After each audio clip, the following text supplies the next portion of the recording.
Hi, Minstrel here. This is a follow-up on my Atlas guide. Thanks for all your support, it's been both helpful and encouraging. If you haven't seen the first video with the Atlas basic mechanics, there's a link in the description for the full playlist starting with the basics. In this video I'd like to finish off on the topic unique maps. Unique maps are hard to come by, have low drop rate, so they are very expensive. They yield you 1% Atlas bonus and usually a Shapers orb, besides all that the additional gains in the form of loot and gaming experience. That's why it's well worth it to spend some time on this topic. About customizing your Atlas. As you might now well know from the basic video, maps will not drop by not unlocking those maps on the Atlas. So by purposefully not running any maps you do not like, they will not drop. The flip side of the coin is only the maps you like will drop, since those are the only one you have unlocked. This customization double dips, it's win-win. There are exceptions of course, for those I referred you to the basics guide. Now let's set your mind to some cheeky and shrewd thinking. What if you only have one map of a specific tier completed, so that map would always drop? And what if that specific map is a unique map? Yeah, now I've got your attention, I'm sure. If this would work, you'd fill up your bank and sales tab with unique maps, smart indeed. Right, let's proceed to check this theory with some science. I'm going to use 3 unique maps I like. Tier 11, Oba's Curved Trove, with the increased instant level scaling.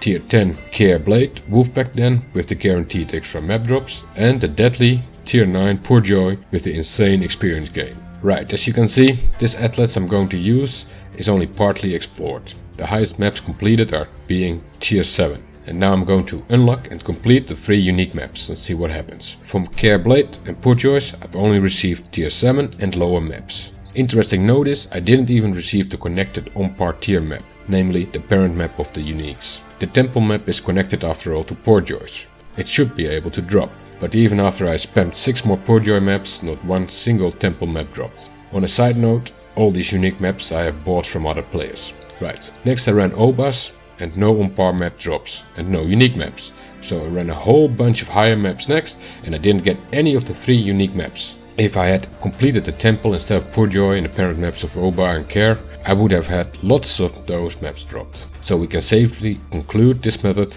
does not work. Now don't you start thinking I've wasted your time, because this is a perfect example of the mindset you need when customizing your Atlas. Turn on your most devious mindset and try exploit the Atlas mechanic to the maximum. Do some science yourself and you might come up with a cool new discovery, instead of being spoon-fed by the Reddit. Right, back to the unique maps. How do unique map drops work? And then do some more backtracking. How do unique drops in general work? Well, in a post from Grinding Gear Games years ago it worked like this. When an item is dropped, one of the first things the server decides is if an item is going to be a unique or not. So before the server knows it's going to be a map or not, it has already decided if it's going to be a unique or not. Because of this, we can assume you do not need the regular temple map unlocked. In other words, you do not need to be able to drop a regular temple map that can be transformed into a Poor Joy by rarity. We also know a Poor Joy map can be dropped outside a temple map. Players have reported it to occur by a wide variety of sources. Many of these include forced unique drops.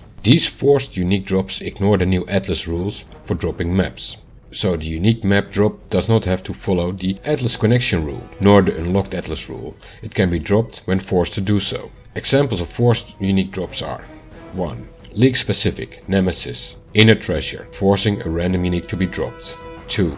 Prophecy forcing a unique to be dropped. Random uniques, but it can also be specific uniques like Atziri's Vault. 3. Rumored is, I have not confirmed, is that a loot box with a mod that can drop a unique can also be forced to drop a unique map. 4. Chance orbs can force an item into a unique. But as you can see, the odds are not great.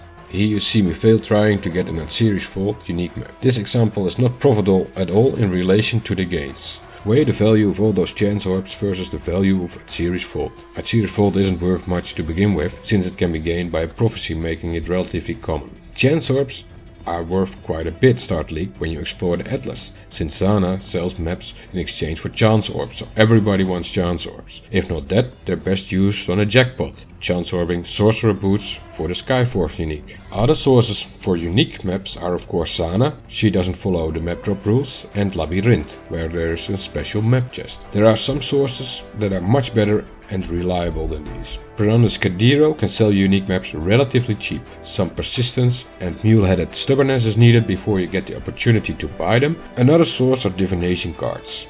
I like these cards. People with incomplete sets of cards are more than willing to sell them. They're dead currency in the bank otherwise.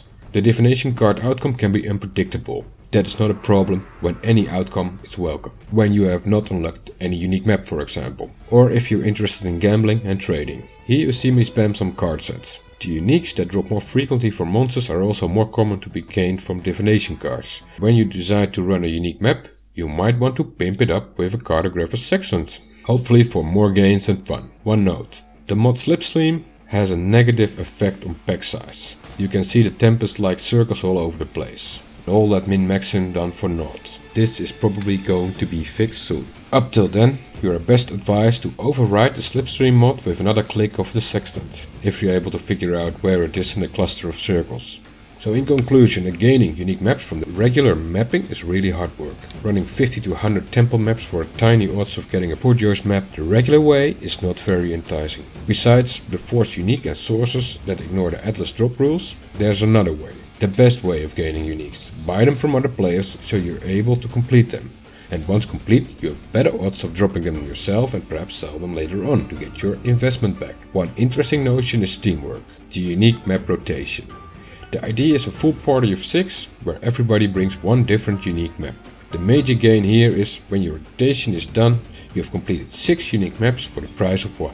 Prices of unique maps vary, so compensation might be worked out.